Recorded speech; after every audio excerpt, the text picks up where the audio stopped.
There's no question homelessness is on the rise in America. Here in the 4 states, the case is similar.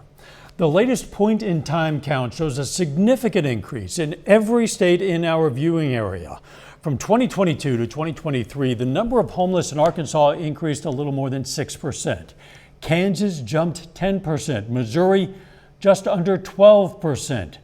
Oklahoma saw the biggest increase at 23.8%. KOIM's Tanya Bach joins us with a closer look at the problem in part 1 of her special series, Beyond Homeless.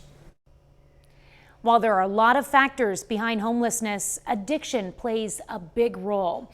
According to the Substance Abuse and Mental Health Services Administration, roughly 38% of homeless suffer from an alcohol dependency, while 26% abuse drugs. Now, it's tough to focus on housing and work when you struggle with addiction. I recently met a Pittsburgh man who battled substance use for 25 years. He's now sober and thriving.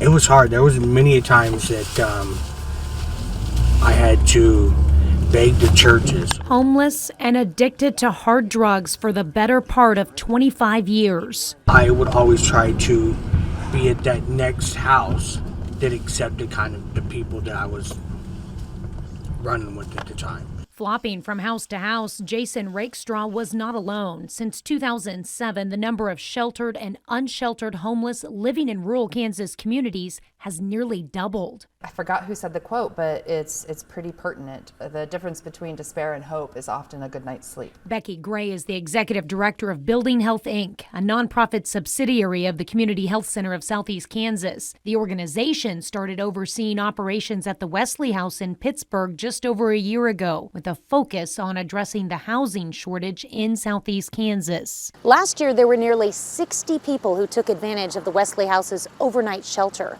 with nearly half of them moving into permanent housing. This year we're on track to have even more people move into permanent housing.